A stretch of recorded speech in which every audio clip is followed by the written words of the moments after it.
Hi everybody, welcome. Thanks for your patience for those of you that have been on for a couple of minutes. It's always interesting using all these tools, but I'm really glad that you're here. Thanks for joining me. My name is Jamie Taggart, and it is a pleasure to be with you guys this morning. I am a marketing consultant at Broadly.com, where we have the privilege of collaborating with local businesses, including legal professionals, on their online presence and client reviews. Every day, I get to talk with practices like yours on the topics of standing out online. Today, we're going to talk about how you can stand out online for the purposes of attracting new clients, the type that you want to attract, and that way you can create a new revenue stream and grow your practice. I'm really hoping to give you some concrete takeaways that you can put into practice as soon as this webinar ends. Just a quick note here, a couple housekeeping items. I want you to be able to use the questions feature. It should be to the right there, and use it if you can, and I'll do my best to answer as we go along. If I miss your question, I'll get to it at the end. So this is what that looks like. So use this during the session or afterward, and like I said, it should be on the right-hand side with the questions header. If you aren't seeing it, you may need to click the triangle to expand the panel. So, okay, moving on. A couple other things. We will be sending a recording as soon as it's available after this webinar, and so you can access that to reference back. And lastly, follow us here at Broadly on Twitter. Our handle is @GetBroadly.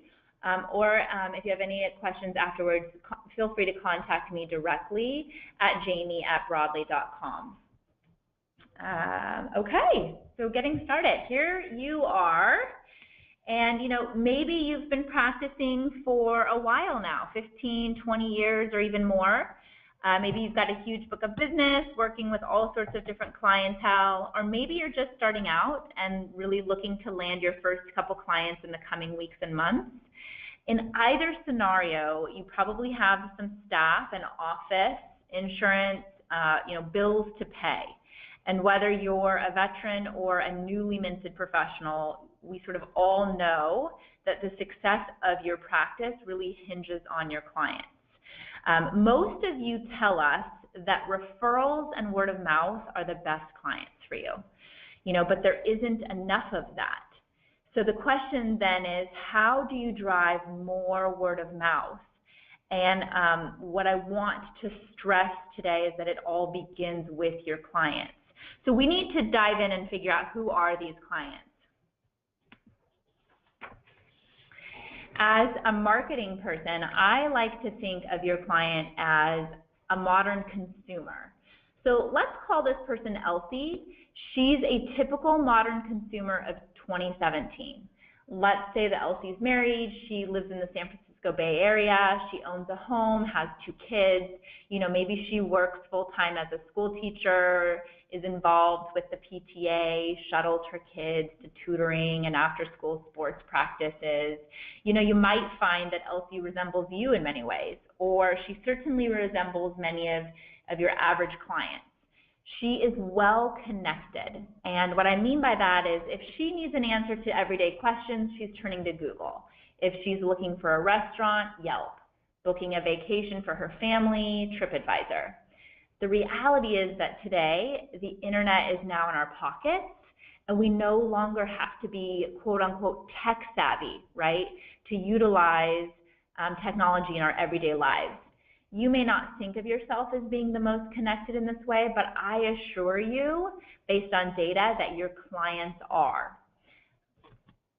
So when somebody like Elsie, or you or I, need to solve a problem or to find a local business, whether that be a pediatric dentist for our kids, a roofer for our house, or a legal professional like you, we ask our friends for recommendations, and or we may turn to our smartphones or our computers. What we're not doing is reaching for the phone book, right? We may be talking to our friends, but we're definitely going online either way. In fact, 80% of consumers go online and use search engines like Google to find local information. Like modern consumers, we're all going online to solve our immediate problems. So to start, we turn to Google. We search on Google when we have a need or a problem we want solved.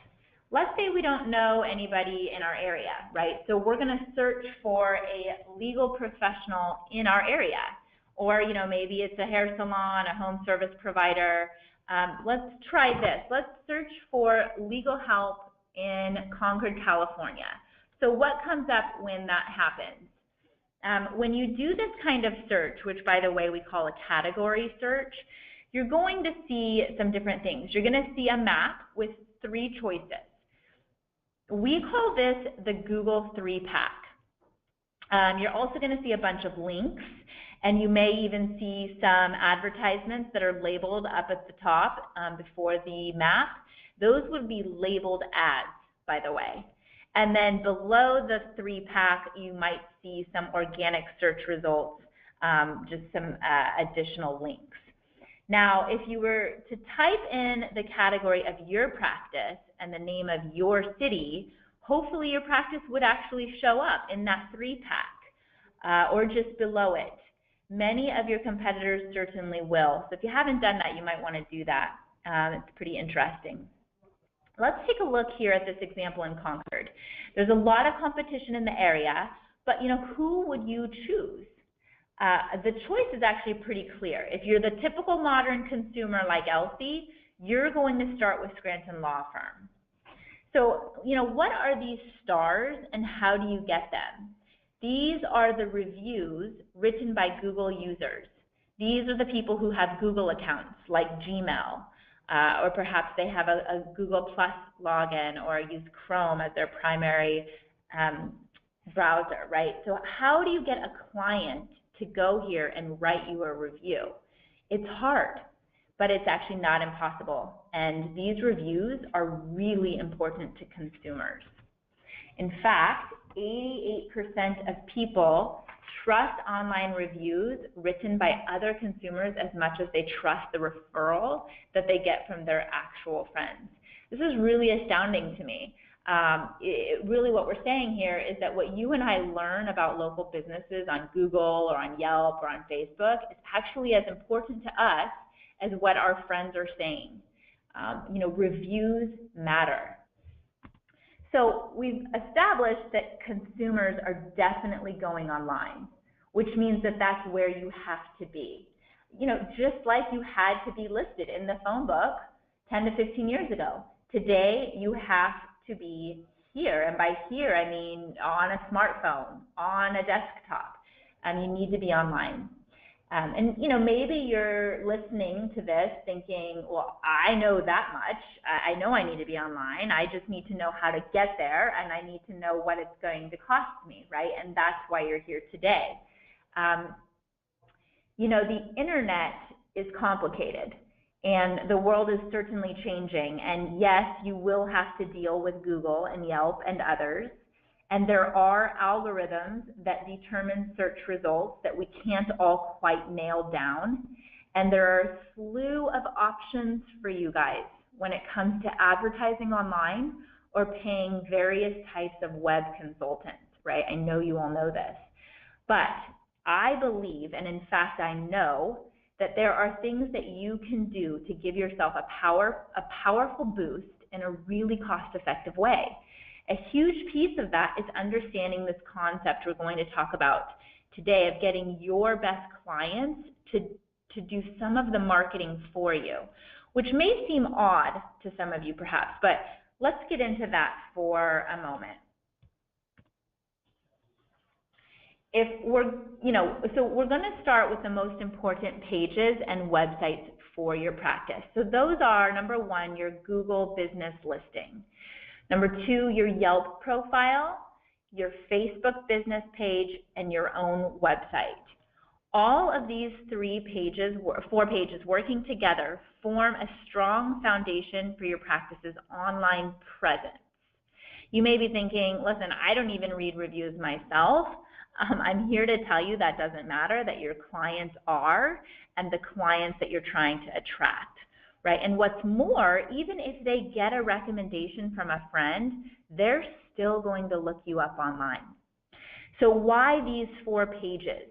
Nothing is going to rival Google, Yelp, and Facebook in terms of being found and chosen by the type of client you are trying to attract.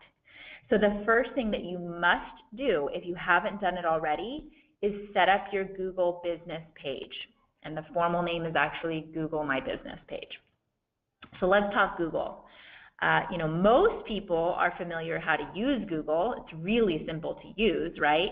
However, when you're a law practice trying to stand out online, the mechanics of Google are quite complex. The Google algorithm changes constantly. It's tough to keep up with those changes and feel like you're in control, but there are things that you can control that will ensure that your practice looks great on a Google search. What you're looking at now is your typical Google search results and listings. So we're going to focus on your Google listing here. On the right, this is a Google listing. It appears on the right side of what now is called a name search. So remember, in the beginning, I did a category search, and now I've done a formal name search. That's when you're searching for a legal practice by name. And almost every business has a Google listing. Even if you aren't sure, you probably do. But if you don't think you have one, it might look something like this. This is what a listing looks like if you haven't claimed it already. It has a street photo of your location, maybe a little bit of information about your business that Google is guessing is true. But generally, it's a blank slate.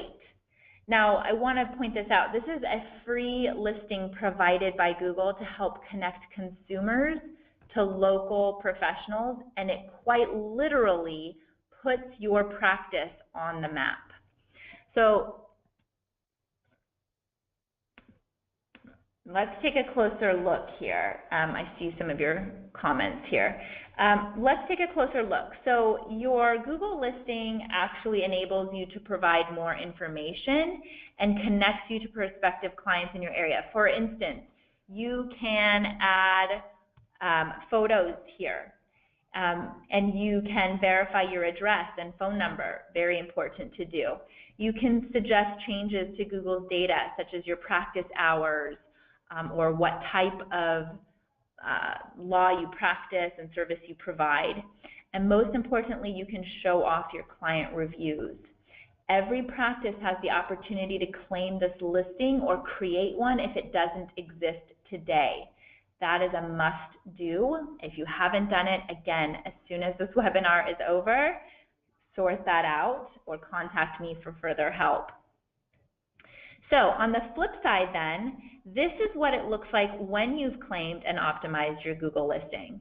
Check out Scranton Law Firm in Concord, California, and let's actually look at this in detail to see what they've done here. Note how the photos and additional information and client reviews provide real context to who this business is, right? So they've added photos that are personal, and they've generated 23 Google reviews from their actual clients. They've gained reviews in other sources, in this case Facebook, and then they've offered other prospective clients a reason to choose their practice. This is a listing that looks great.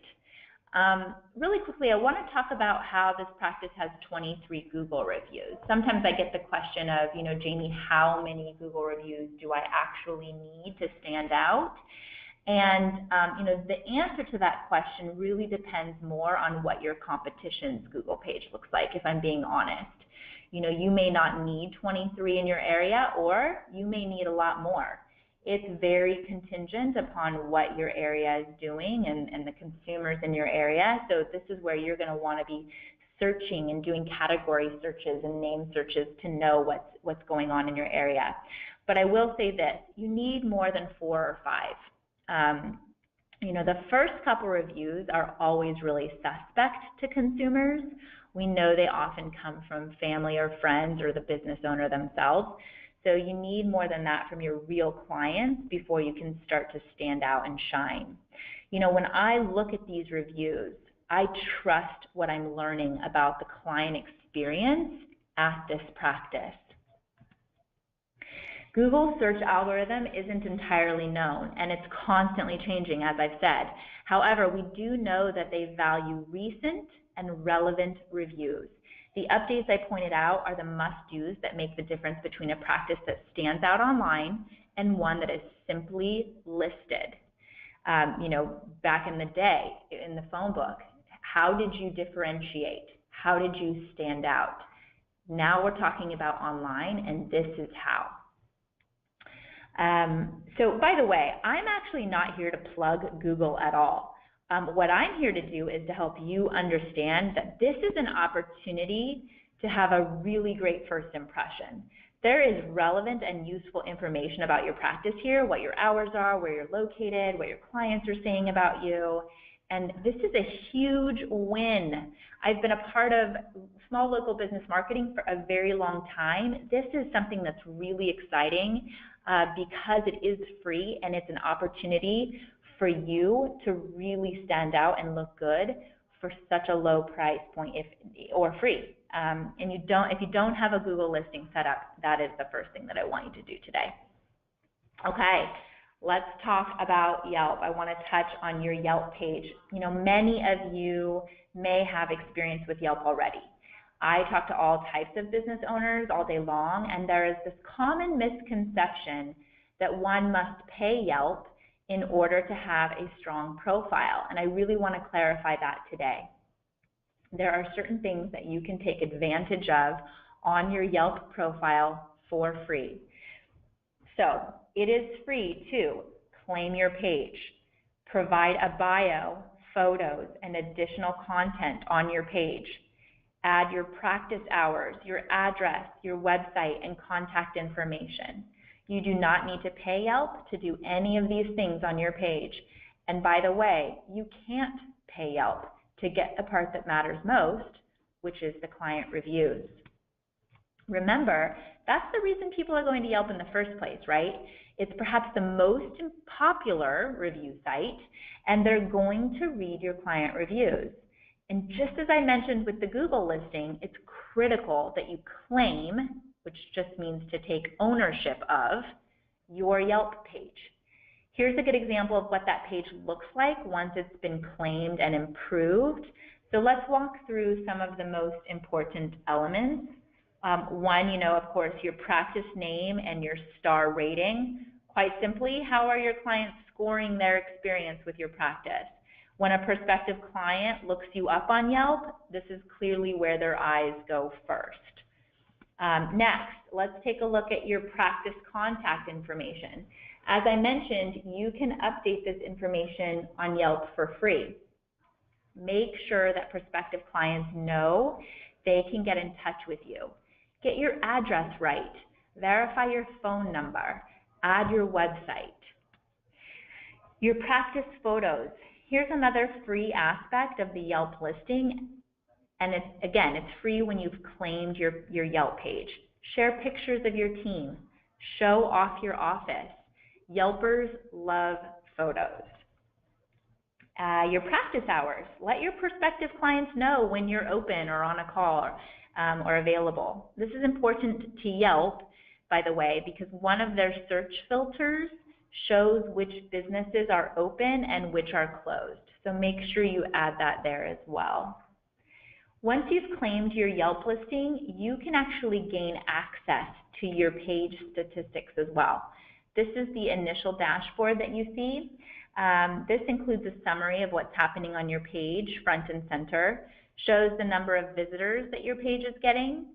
Pay attention to that. And then below the graph, you'll see a stream of what's happening on your Yelp page, including who has visited your page, when visitors click through your website. On the left side, you'll see a number of options. You can update your business information, such as your hours and website. You can add photos here. You can see all of your reviews there. So this is how that looks. Here's the most important area of the page where you can view and respond to your Yelp reviews. As I mentioned, I talk to business owners all the time who have misconceptions about Yelp and the free things you can do with your page. This account owner does not advertise with Yelp and doesn't need to in order to take advantage of these free features. All right, let's talk about Facebook. You probably have a personal account already and may be wondering, how does a legal practice engage effectively on a platform like Facebook? Maybe you're thinking, look, Facebook is for fantasy football or keeping track of my kids. How does this relate to my practice? Nowadays, you'll need a Facebook page for your practice. Not necessarily because potential clients will use Facebook as a starting point to find you, as they do with Google or Yelp. However, people will be talking about your practice, referring you to their friends, and maybe even rating it on Facebook. And you'll need a place for those conversations to refer to. By the way, this is something that I see growing with importance daily. So again, new features coming out every single day. Please do this. Create a page if you haven't already. A few things I want to point out as before. You can add photos, you can get ratings, you can list your contact information, point the page, the visitors to your page to your website, and take advantage of Facebook messaging. Facebook is just another way to be where your clients are hanging out and tell their friends about what they love about your business, okay? So look, we've covered some of the fundamentals on important consumer pages like Google, Yelp, and Facebook. And if all of those pages are set up correctly, they're going to link back to your business's home, which is your website.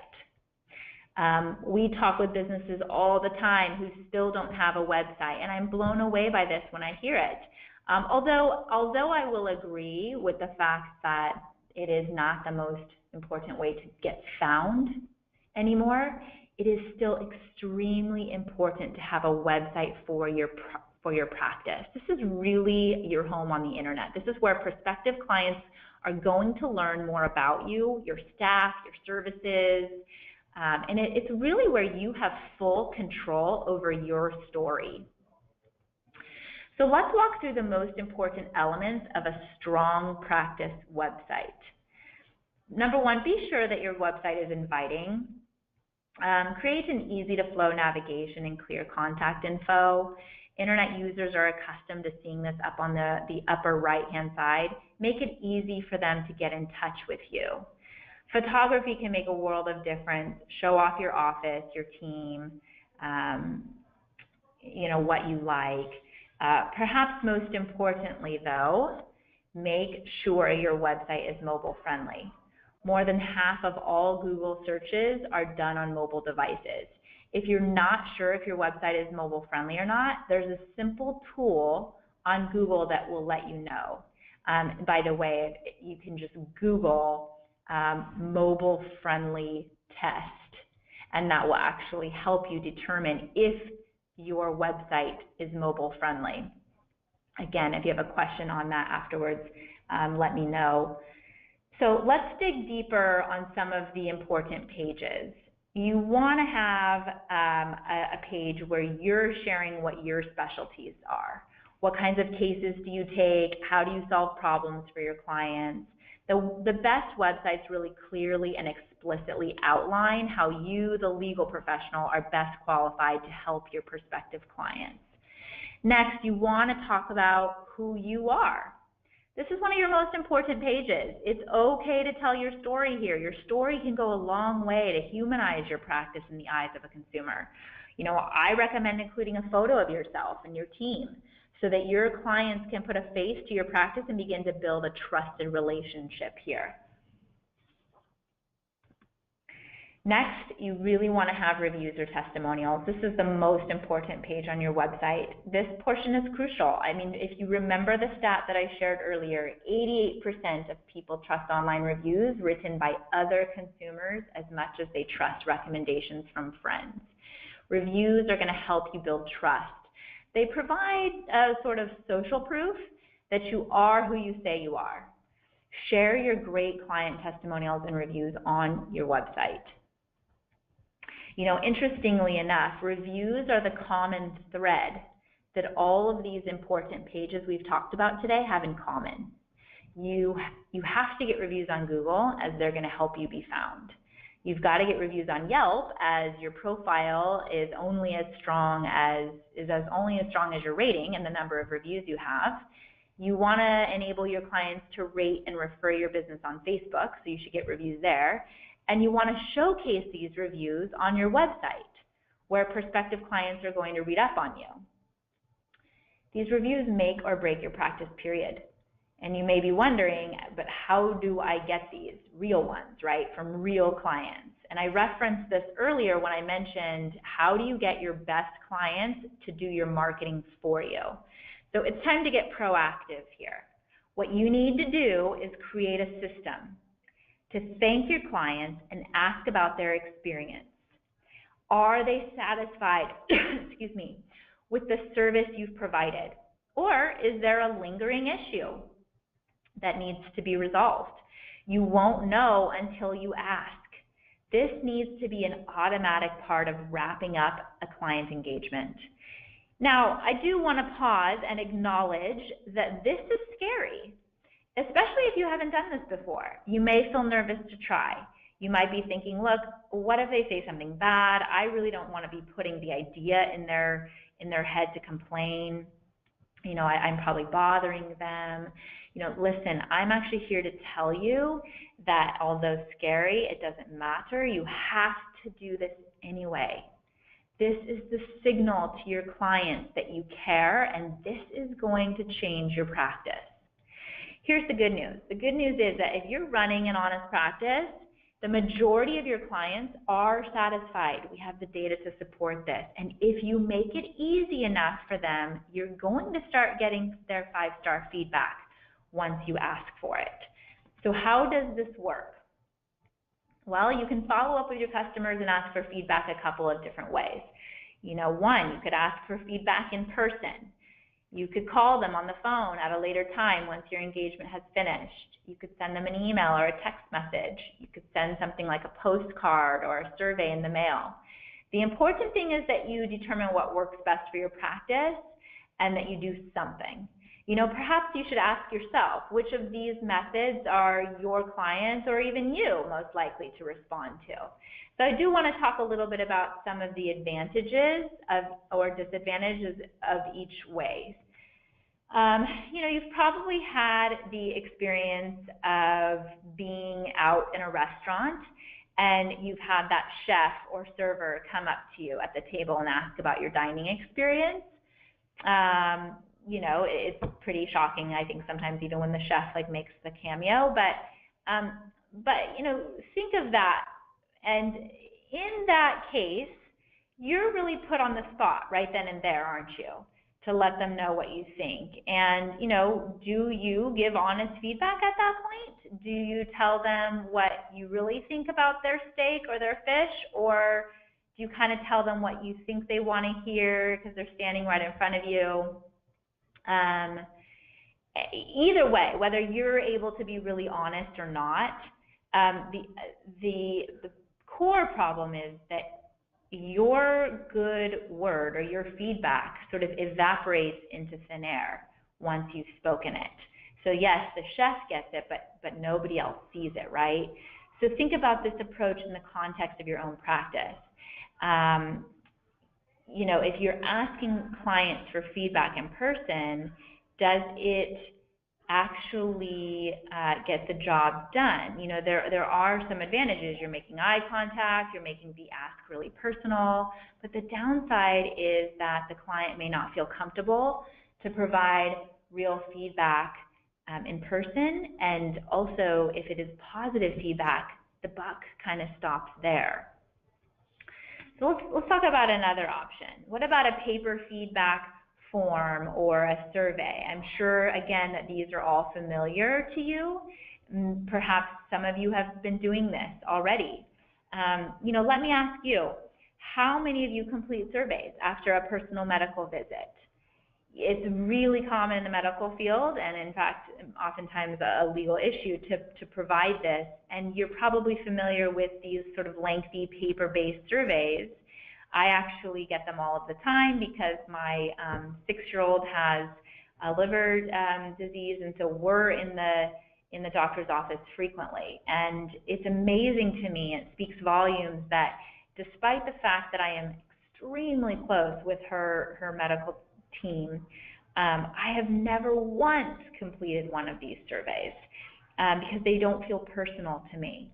I mean, these doctors saved my kiddo's life, and yet I'm not completing a survey because to me it is not for my daughter's doctor, right? It's just some sort of corporate legal thing that we all get afterward. So I don't think it's personal enough. They don't have a high engagement rate. They're too long. It's quite a big ask, as we would say in marketing. So today, I really want to challenge you that there is a better way. Even if you are finding that your clients do engage with this kind of survey, the information, once again, doesn't translate to Google or to Yelp or to your website's testimonial page. It gives you information, which is very helpful, but it doesn't provide any kind of social proof that you are doing great work. So let's consider a better way. There's a real advantage with email. It's inexpensive, it's immediate, and it's not too intrusive.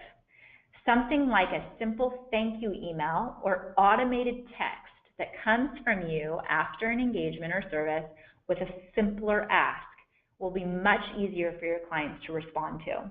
Using an electronic method like email allows you to actually include links to your Google or your Yelp pages, making it much easier for your client to engage. You can't really do that with a paper survey. You can't even do that with a phone call. There are really effective ways to do this and then ways that are less so. And this is one of our specialties at Broadly, so we can get really into the specifics and the nitty-gritty at a later date, or if you want to call and speak after. By putting a system in place that works, you're going to start to get reviews. Getting reviews means you're going to start showing up higher in search results, and ultimately you'll begin to stand out online. I want to circle back really quick to that chef example for a second, because I do want to emphasize one thing. I had said that the good news or the feedback would sort of evaporate into thin air because you're having a one-on-one conversation with the chef. So unfortunately, in that scenario, none of his prospective customers heard about your good experience, right? So for this reason, it's important to make the ask personal when you're with the client, but it's best to finish that conversation electronically. Again, you need to develop a system to follow up with that ask. So even if you're doing it personally, in person, follow up with the electronic ask so that the great feedback can be shared with many across the sites that matter most, like Google and Yelp and Facebook and your website. I want to address the issue of negative feedback for a minute. Perhaps you know from experience how much a negative review can hurt. It hurts when Yelp or Google won't take those reviews down even when they're false. It hurts when other potential clients see that as useful in their search. We know that it hurts revenue from data, and hiding from all of this is really not an option. If you haven't seen your page, that doesn't mean it doesn't exist. Doing nothing can lead to very few reviews in general, and many times it's the people who don't have anything nice, don't have something nice to say really, who are the first to run online to write a negative review. So ideally, when you're actively asking for feedback, you're getting any negative response privately or offline. Wouldn't it be so much more ideal to be able to address the issue before it becomes a lasting part of your online reputation? There are ways to do that. Here's the deal. The best strategy to combat a negative review is to get more positive reviews, for those of you that already have negative reviews. Those one-star reviews make much less of an impact when they're surrounded by loads of 4- and 5-star reviews. I know we've talked about a lot today in all these pages, but these are the fundamental things you need to do to ensure that your practice is showing up where your clients are looking for you. The goal here, of course, is to become a 5-star practice. This ensures that you show up and stand out online, which means that you can, 1, attract the types of clients you want, 2, charge prices for the services that your 5-star practice commands, and number 3, establish your practice as the premium choice in your area. You need to be present and relevant online. I hope that today you learned something about Google or Yelp or your website. I hope it was clear that feedback and reviews are the currency of the internet today. Remember the stat that I mentioned earlier, 88% of people are trusting those reviews as much as they are personal referrals. These online reviews are truly the new word of mouth. Broadly is not an advertising company. What we have built is a system for generating online reviews and getting those positive reviews on Google and Yelp and Facebook and your website. We also help to keep that negative feedback offline and get that to you privately so that you can get back to your client personally and have the opportunity to make things right. If you want to learn more about that, let's take a look at your pages and give you some pointers personally on how you can improve. I do believe it's worth a couple of minutes of your time.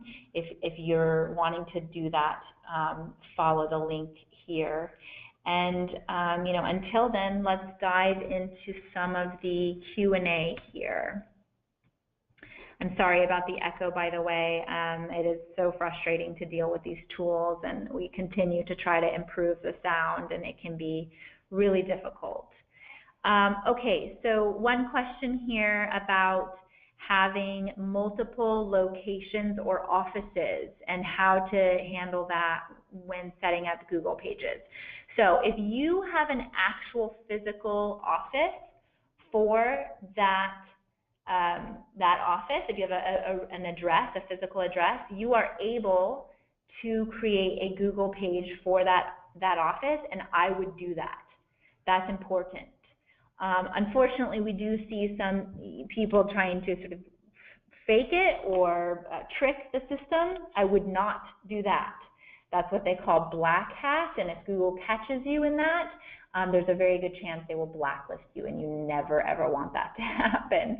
So, but if you have a legitimate office and an address to prove it, that's what you're going to need to do in order to claim the page, then you should do that, because that creates a presence in that area, and as I said in the webinar, it literally puts you on the map. So you definitely want to do that, even for multiple locations. A question here about claiming the Google listing for each attorney, perhaps within one practice. I would say no. My recommendation here is to have one Google page if there's one physical location. So one Google page or listing for one physical location. Why? Because then you can put all of the eggs in that basket, meaning let's say you have 5 attorneys. Well, that's awesome. That means you're getting a lot more reviews, and the more reviews you have, the stronger presence you're building. These reviews directly impact your search engine optimization for the practice and where it shows up. And so rather than diluting the listings by creating several when they're all in the same location, I would have one. That's my recommendation to you. That's what we have seen work the best here at Broadly. And then, of course, put a tool in place so that every single attorney's clients are being followed up with after the relationship and a service so that you can get that feedback. Okay, next question here. So this is a question about ethics in terms of state by state on who can and cannot share testimonials on their websites. I am not aware of any. Of course, you know your client attorney privilege laws perhaps better than I do. We are in California, and we have had, but we serve lawyers all over the U.S., and we have not run into this issue at all for putting our software and tools into effect, which essentially pull the Google, Yelp, Facebook reviews and put them on the website. So I have not run into anything like that, where it's a legal issue. As you know, or perhaps you don't, but I'll mention, Google and Yelp do not allow a person to write an anonymous review.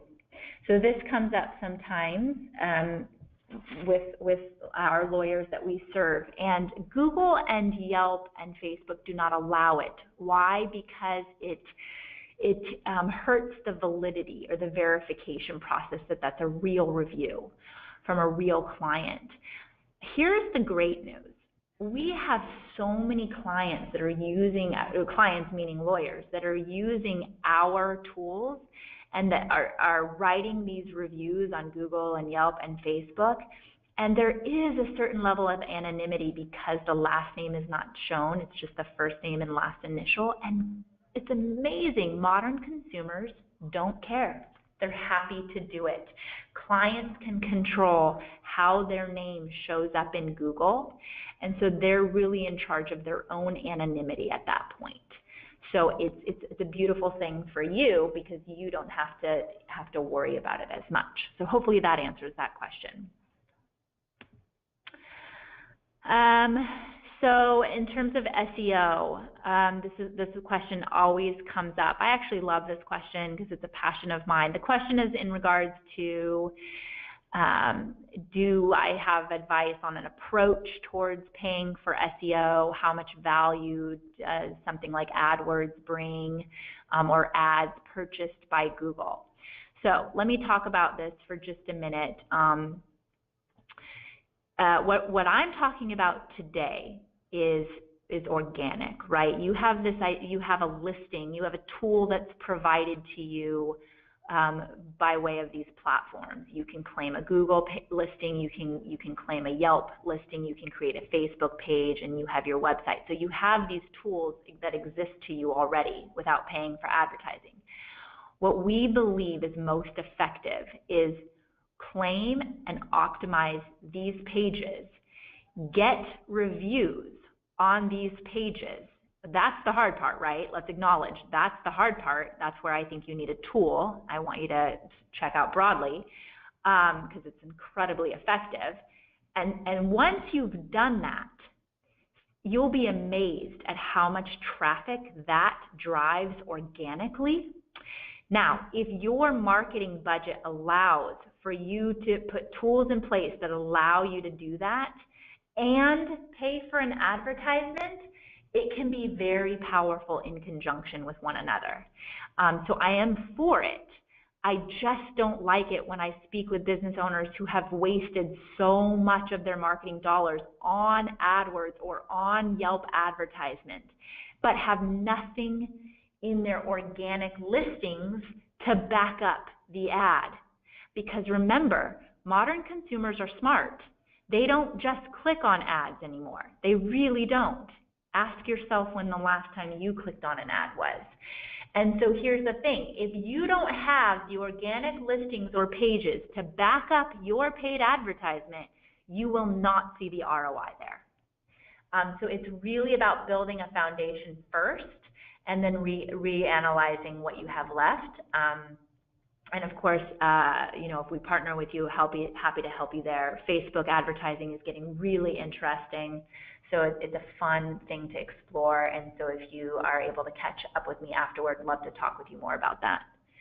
But AdWords in general can get really expensive really quick. If you're determined to try it, make sure that you set a cap so that you aren't getting those surprise bills in the mail, because remember, these are based on click rates and things like that, and it can be very confusing.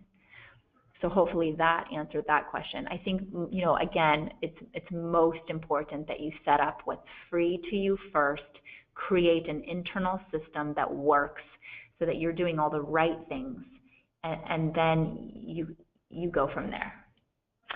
I hope that was helpful. I love talking about these things. It's a privilege to be here. As I mentioned, if additional questions surface, reach out to me directly, jamie@broadly.com, or visit our website or Twitter handle and go ahead and, you know, request a demo. Take care, you guys. Happy Thursday, and we'll be in touch.